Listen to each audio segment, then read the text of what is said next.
Povești din șantier. Pentru dumneavoastră astăzi avem ceva special. E vorba de o structură cu cadre din lemn timber frame.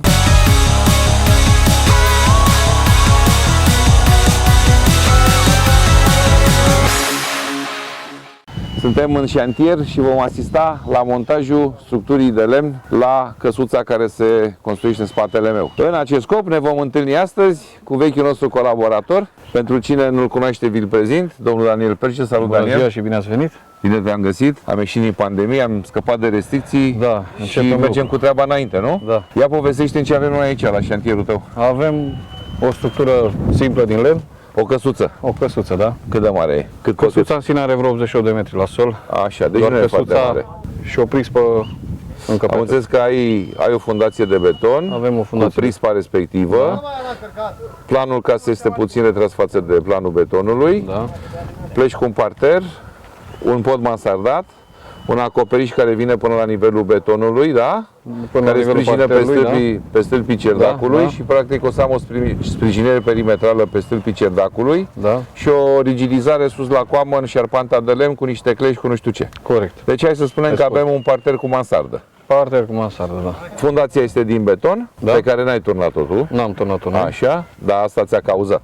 Da, din păcate, Așa. da. Și venim cu aceste cadre din rășinoasă de brad. Brad Molin. Ce rățime avem aici? Avem un 150 de milimetri cu Deci, 50. practic, grosimea peretelui este de 15 cm, da. iar toți dulapii ăștia sunt de 5 cm. 50, da, 5 cm. Toate îmbinele sunt mecanice. Da. Câte șuruburi pe îmbinare? Avem minim 3 pe fiecare montat. Autoforante Nu, scuie prin împușcare. și lungimea lor 130-160 de mm, depinde de caz. depinde de caz, astfel încât să prind Da. tot ce pot să prind Da, cu ele. da.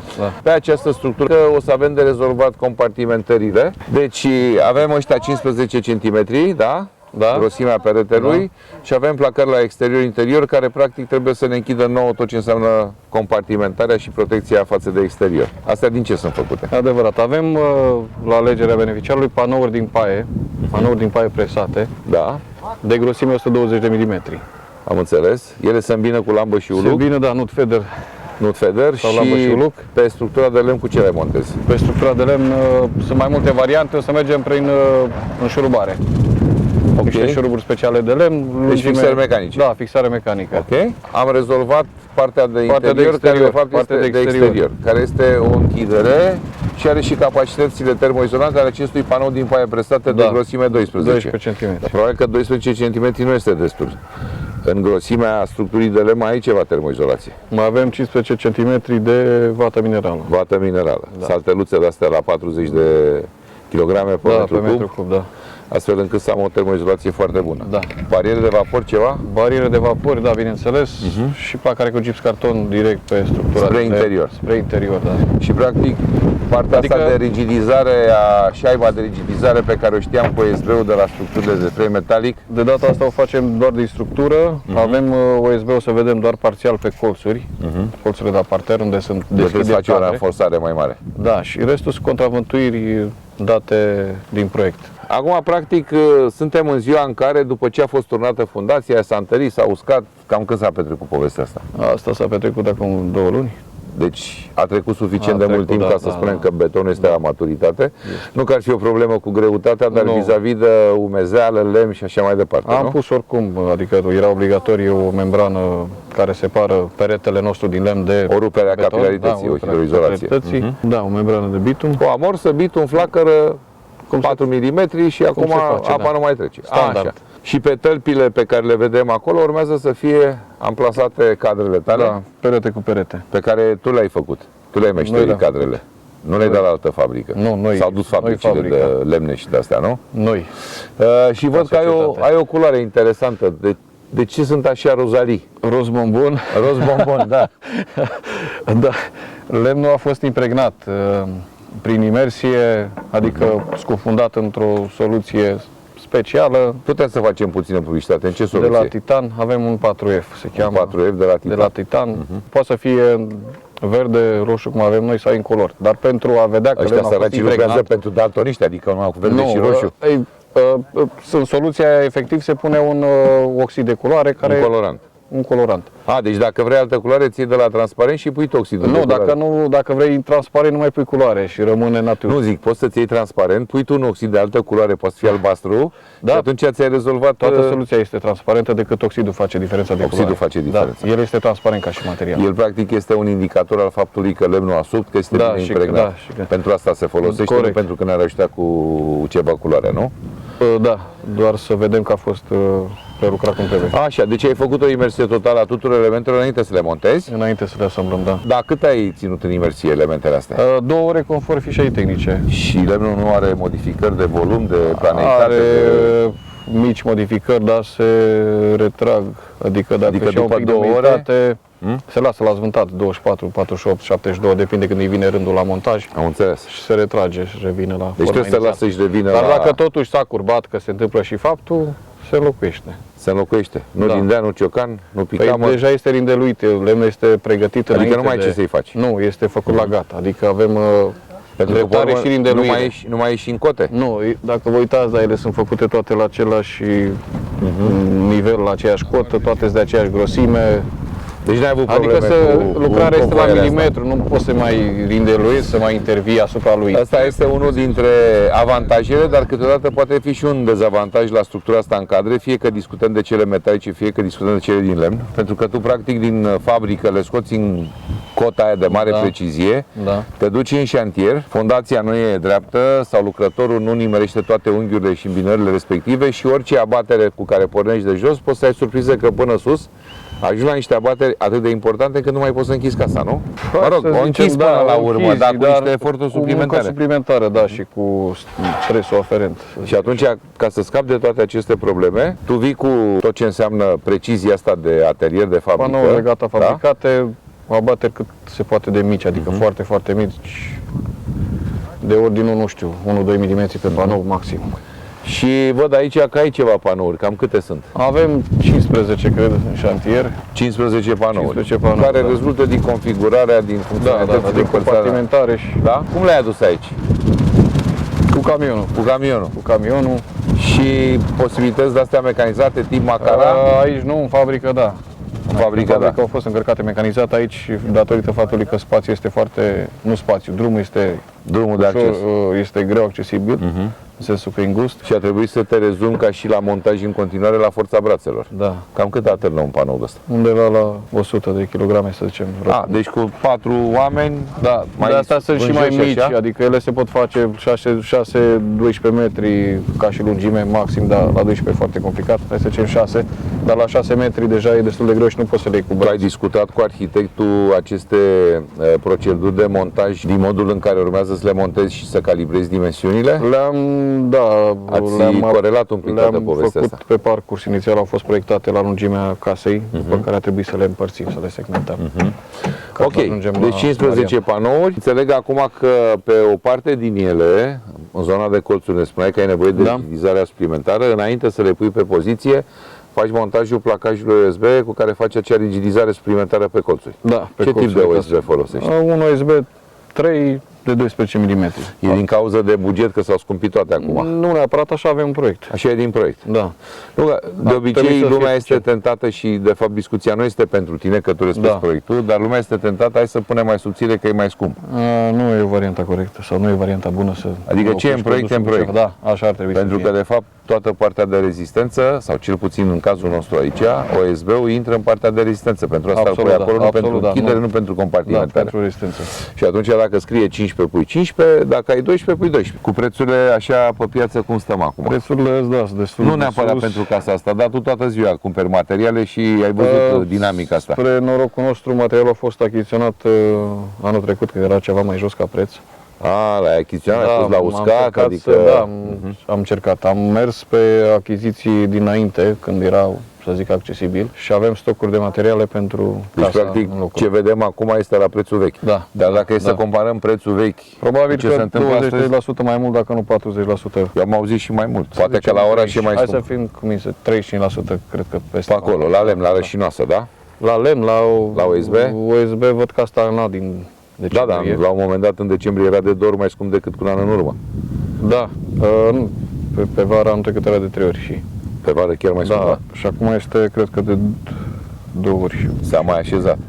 Dar este în creștere din nou. Păi da. Deci pe varianta asta, Energie electrică, energie termică, gaze, să prețuri, zicem că, liberalizări, să zicem că război. am scăpat de toate chestiile astea, ce o să vină montaje aici ca energie electrică consumată e nesemnificativ. Da. Mă uit aici, sunteți 4 băieți și cu tine 6. Corect? Da. Și cu noi 2 am făcut de 10. 10, Așa. Deci o echipă de asta bine Pregătită, pregătită, antrenată. cu 15 panouri, cu totul pregătit așa. Ce ar trebui să ne așteptăm din punct de vedere al multe lucruri pe partea de structură, pentru că din punct de vedere al casei discutăm pe urmă. Dacă să pui toate panourile Pe astea, partea de structură e relativ simplu din momentul ăsta, în sensul că noi avem talpa de trasare, adică talpa fiind primul element de lemn care se pune jos, ca și baza casei, pe care ai care pus-o este ieri. tratată separat, dacă o să mergem să vedem, este tratată cu un tanalit impregnată pentru rezistența la umiditate, adică să nu Diferența absorbe. dintre roz și talpă este că ăla e cam maro așa. Ăla este maro Niște și băiței. e altă substanță acolo. Este Și făcută să conferă o țină foarte bună rezistență împotriva apei, umidității, umidității. da, principal umidității. Și durează, este mult mai durabil în timp. Chiar dacă și-au ușor umiditate, ține mai mult decât Povestea asta. povestea Apa asta și rozalie. focul sunt două lucruri diferite, da? Da, ca atare talpa este impregnată, cum am zis, cu tanalit. Am așezat-o pe poziție, am supraînălțat-o, că am avut problemele de execuția fundației, care ne-au dat bătăi de cap vreo zi și Adică, pe românește, fundația n-a fost într-o cotă de planeitate, să zicem are cota 0 a abateri, casei. până la 3 cm. Și acolo, dacă o să apucăm, dar nu se va întâmpla astăzi, dar la o viitoare filmare, o să discutăm o soluție foarte interesantă pe care am găsit-o împreună. Da, de subturnare. Pentru că niciodată nu e scotele perfecte într-un șantier și atunci Da. e bine să știți la ce ați putea apela când aveți de moștenit așa niște diferențe de cote care merg în cazul tău până la 3 cm, 30 de mm. oameni buni, 3 cm, da? Poate discuția trebuie să meargă un pic altfel, în sensul că oamenii o să zică, 3 cm e nimic ca toată, 2 degete. Într-adevăr, 2 degete, dar pe vertical o să avem abateri mari și nu ni le permitem. Ca atare, casele astea pe structură ușoară, că e lemn, că e metal, trebuie să aibă o planeitate foarte bună a fundației. Bine, Dacă și nu standardul, și standardul ne spune. Da, dar știm că în România lucrurile sunt un pic Nu e bine mai standardele dezordonate. noi românii, nu? Nu. Diferența asta de 2-3 cm, cum spuneam mai devreme, este importantă pentru că vii cu o precizie pe care ți-ai planificat-o și Da. ai realizat-o în fabrică, da? Da. Și în loc să vii să ai rapiditate și productivitatea muncii, să-ți iasă totul în plan, stai să rezolvi celelalte probleme. Compensez, da. Și pe urmă ai compensat, nu ai compensat, pleci cu casa de bine, de rău mai departe și pe traseu poți să ai și alte surprize. Da, dacă încep prost. Nu ai cum să termini bine. Nu-mi place să spun asta, dar așa se întâmplă. Dacă încep prost, termin prost. Așa că trebuie să remediezi înainte să Probabil încep. că de asta ești albit așa până Cred în că anumite da, locuri. da, sunt. Am și vopsii, să știi. Da, da, da. Cu niște tanalit argintiu, a? Da. Așa. Bun, am tanalit-o puțin, deci practic neavând o cotă zero așa frumoasă și plană, a trebuit să faci Cum ne-am fi dorit. planarea acestei tălpi, da, care este Da. și impregnată. O Da. să avem și o subturnare, să o stabilizăm după ce încărcăm Da. structura. O să revenim asupra acestui detaliu la vremea respectivă. Talpa, pregătim panourile, le rigidizăm la colțuri, începem Da. să ridicăm Da. și cu echipa asta, Le punem pe pozițiile, înșurubăm, să zic. Le stabilizăm. după ce pui panourile parterului ca să le rigidizezi, vii și cu ceea ce înseamnă structura planșeului. Nu, o să avem peste toți pereții o centură care îi leagă suplimentar. Să Din o să lemn. fie- da, tot din lemn. Așa. O centură, așa îi spunem Un noi. jug. Un jug care leagă din nou elementele, peste care, peste toate astea, o să vină planșeul, care este tot din lemn. din Adică dulapii, planșeul va fi o din grinzi structură masive. complexă, pornind de la un fel de căpriuri, care sunt niște grinzi, de fapt. Sunt niște, da, grinzi din lemn masiv. Cam ce dimensiune au? Au 125 pe 110. Deci- 110, da. Masiv. Masiv, da. În ăștia 88, care este deschiderea maximă? Ai 8 metri? 3,90 m este maxima. Ca la lemn, adică n-ai voie să depășești 4. 3,90 m. Poți să mergi și până la 6. Nu poți să mergi, dar uite, avem aici grinzile astea care sunt pentru susținere, sunt de dimensiuni impresionante, mari. Adică avem 150 pe 250 de milimetri, două dintre ele. Deci acolo unde deschiderea este mai mare, trebuie să suplimentezi dimensionarea Noi grinzi. deschiderea mai mare, numai că dedesubtul lor, să zic așa, nu avem perete de susținere și atunci astea vor prelua. N-au portanță și trebuie să N-au ducă grinza. portanță, da. Ok, deci facem acest planșeu format din aceste grinzi, pe alocurile mai puternice, Da. dar în general, așa cum ai spus, 150 pe 125. Da, Așa. majoritatea, da. Majoritatea. Am pus grinzile și după grinzi ce se întâmplă? Avem direct acoperiș. Adică, practic, Șarpantă. nu e, da, este o șarpantă, nu este un pod mansardat, deci nu mai am un perete vertical peste parter, Avem doar niște scaune. ci avem niște scaune Da. și, practic, tot spațiul din mansardă este ceea ce am libertatea să circul sub șarpantă. Absolut, da, da. Adică nu pot să mă duc chiar până în Nu, la un moment dat Decât dacă va fi sunt un un perete de piticuț. compartimentare făcut ulterior de beneficiar, dar în proiect nu apare. Am înțeles. Peretele ăla. Automat că nu poți să intri până la la cel mai închis, da, până la costul labă. Ok, am venit cu structura cu șarpanta, Da. care va rezema și pe jugul nostru, unde am grinzile puțin, ca să pot să fac scaunele, nu? Da, și Așa, dar practic căpriorii șarpantei se duc până pe grinda perimetrală susținută de stâlpii cerdacului. corect, Adică o pălărie mai mare decât casa, da. cum s-ar spune. Înaltă, la ce cot ajungi?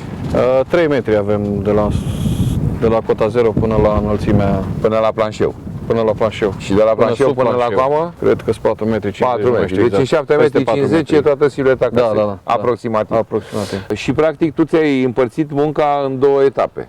Realizarea pereților parter, o zi, Da, cu tot ce înseamnă consolidarea, cu jugul, poate a pus și grinzile. da. Așa, Sperăm și să în a fie, doua da. zi? A doua zi o să vină planșeul, îl acoperim cu OSB-ul de 22, peste Deci care vii cu punem șaiba scaun. de rigidizare Da. peste grinzi formate din Da. OSB de 22, da? După care avem scaunele, că sunt două, Pe care trebuie să Și- sprijini tot ce înseamnă da. căpriori. și apoi da, căpriorii. Deci asta ia mai mult decât o zi. Acoperim și probabil că vreo 4 zile, Vreo 4 cu caz zile. fericit. Tu stâlpii Și mai cerdacului, avem, da, mai avem cerdacul care o să ne ia și ăsta vreo zi, două. că și acolo ai nevoie de o precizie, adică trebuie să se îmbine foarte bine cu căpriorii ca să suspanta acoperișului. Da, Bun, și atunci mă întorc puțin la planșeu. Avem OSB-ul peste grinzi da. și la intradusul planșeului ce se întâmplă? Probabil că o să fie la un lambriu, încă n-am stabilit soluția. Un lambriu, Da. iar în interstițiul grinzilor o fonoizolație ceva? O să vină, da, tot vată minerală. În Pentru cazul că de aici. lemnul sună și ca să nu avem o tobă acolo Da, pentru ar cine... mai trebui, dar asta rămâne de văzut. Dacă se mai formează încă o placare de atenuare fonică, asta rămâne la alegerea beneficiarului.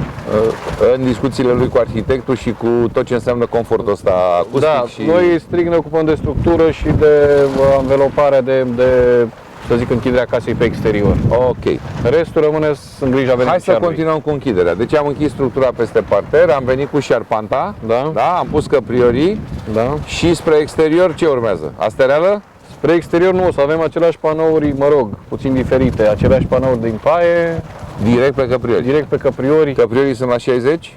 sunt la 60, da. Mă rog, interaxul probabil, Da, ca să poți să interaxul, da. prinzi cu șuruburi, cu fixările mecanice, panourile de paie Da, presă. cred că sunt la 70, nu mai rețin exact. 70. Dar 70. este ok pentru panou, adică panoul rezistă la o panou de paie, rezistă la lungimea asta interax. Și probabil, la fel ca și la pereții verticali exteriori, ai panou de paie de 12, da? Da. Iar sub el, între căpriori, mai vii cu o vată O să vin, da, o să avem aceeași salteluțele vată, respective. barieră la vapori, gips cartonul sau lambriu, aici iarăși nu știu încă ce va fi Așa. și atât. Și atât. Iar peste panourile de paie, Peste care nu panourile putem să de lăsăm paie. sub cerul liber, Da. Vom avea o folie difuzie și sistemul de învelitoare, care este cu șaci, stinghii, și pe contrașipcă, Așa. tablă, la alegerea beneficiarului. deci o învelitoare de... O învelitoare de ușoară din tablă. Din Mate, tablă. Da. Asta este. Adică va fi o casă ușoară din punct de O vedere casă al ușoară, întregii da. sale greutăți. Acum, tu locuiești aici în zonă, cum e cu tabla pe casă? E ok? La noi, da, majoritatea caselor sunt Că am cu văzut tablă. multe case au Dar cel trecut puțin pe... construcțiile noi, 90% sunt cu tablă cu realizate tablă. pe zona asta de Argeș. În contextul nostru în care avem nevoie de o structură ușoară, sigur că este de dorit tabla, pentru că ea are o greutate mică. Da, mult mai mic. Probabil că ar trebui să supradimensioneze elementele dacă ar fi fost o țiglă ceramică sau ceva de genul ăsta. Ce n-am menționat, sau o să ne dăm seama, elementele la casa pe care o să o avem aici sunt mult mai dense decât adică montanții, cei care sunt puși pe verticală, sunt la un interax de 40 de centimetri. Ca să ai mai multe fixări Ca să pentru avem mai panourile de multe paie. fixări, întrucât panourile de paie nu asigură șaiba Adică de care avem panoul de nevoie. paie poate că el este mai economic, poate Da. că izolează mai bine, dar din punct de vedere al susținerii sale trebuie să îndesești partea de montaj vertical ca să ai fixările mecanice mai dese. Deci partea proastă este că avem mai mult lemn, partea bună este că eliminăm OSB, adică nu mai avem placare cu OSB nici la interior, nici la exterior, adică eliminăm manoperă și material. Adică Cu paiele sigur- nu fac nicio șaibă de Nu contravântuire, Dar și înlocuiesc straturile de OSB. E adevărat. Avem direct finisajul peste. Și tu, practic, rigidizarea structurii o faci din fac din elementele lemn. structurale. Da, doar din lemn. De asta vedem montanții ăștia atât de Da, apropiați, că da. de obicei se pun cam pe la 60 de centimetri, Da, sunt la 62,5. ca să păstrăm modularea. Dar în cazul nostru a trebuit să îndesegi ca să poți să dai portanța Da. și fixările mecanice pentru Aceasta panourele. asta a fost soluția propusă. De structurist. Din punct de vedere structură, într-o zonă seismică normală, suntem în județul Argeș, da? Da. Nu avem o problemă de genul ăsta. Nu. Calculul structural este făcut, Da. respectat în fabrică, precizie, iar soluția cu paie mie mi se pare destul de interesantă. N-am întâlnit până acum, în sensul că nu am stat într-o casă în care să văd cât de confortabil este cu paie. Vorbim cu beneficiarii după un an și vedem. Dar o să venim în vizită așa la o țuică și poate aflăm. După ce trece o iarnă. Paiele astea, din câte știi tu, sunt impregnate ceva ca să nu aibă fluctuații de volum datorită umidității. Da. Sunt hidrofugate. Adică Și ele nu rămân vizibile, adică au și o nu protecție. rămân, cele care rămân vizibile, cum sunt la pereții de exterior, puse pe exterior, o să vină îmbrăcate în masă de șpaclu și vor fi tencuite. tencuiere decorative. Da, vor fi tencuite. Adică noi când o să ne uităm la casă din afară, nu o să știm că e vorba Nu de să paie. știm, da, absolut. La interior nu, că avem gipscartonul. Ce era important și am uitat, panoul de paie este, cum am zis, și termosistem, adică nu mai am nici USB, nici termosistem, am doar panou de paie care închide casa și formează și termosistemul casei. Peste care aplicăm tencuiala Decorativul. și am scăpat. Ia Să și vedem manoperele. cât de bine se vor așeza în momentul în care vom monta. Că și eu sunt la prima abatere, să zic așa. Acum facem Cu paiele, asta, nu cu paiele, cu cu paiele, așa. cu paiele. Și o să vedem la final cât de bine arată sau dacă este ceea ce Singura trebuie. mea preocupare este că în domeniul ăsta elastic în care lucrează structurile din lemn, chiar dacă sunt atât de bine rigidizate, ele sunt totuși foarte elastice. Am văzut că nutul și federul sunt proeminente, adică nu mă aștept să am 2-3 mm acolo, deci sunt cam de vreo 2 cm. Da. Dar e de văzut în timp cum se comportă din punct de vedere elastic și ce înseamnă pe tencuiala decorativă Îmbinările. eventuale microfisuri la îmbinarea dintre panouri. Să vedem cât de elastic e toată treaba. Sper să nu fie că oricum le vom pune țesute, adică nu vin îmbinare pe îmbinare, se petrec în ca Evident, și cărămizile. cu asize ca la cărămizi, Da, dar chiar și așa, noi discutăm de o mare elasticitate a acestei structuri, nu? da. Și uite, suntem într-o zi frumoasă de primăvară, dar bate vântul, deci aici e cam vântoasă situația, pentru că muntele e aproape. Era cu zăpadă, nu se vede L-am de aici. văzut, are căciulă albă. Da. Deci sunt zile cu vânt și chiar și presiunea vântului poate să fie importantă în modulul de comportare elastică al casei. Da.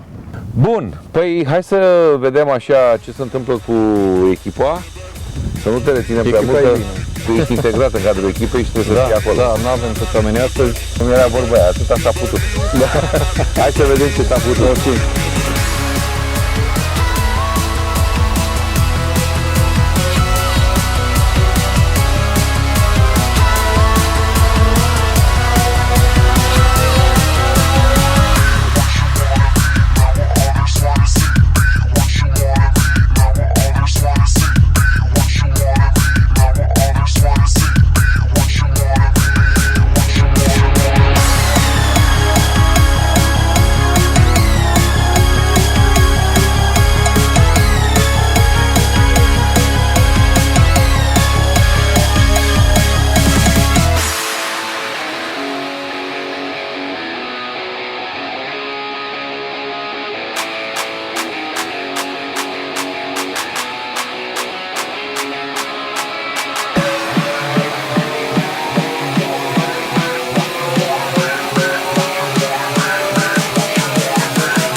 Suntem la sfârșitul zilei, suntem cu pereții ridicați Da? și vreau să mă lămurești cu câteva detalii care mie mi s-au părut cel puțin demne de semnalat, dacă nu interesante.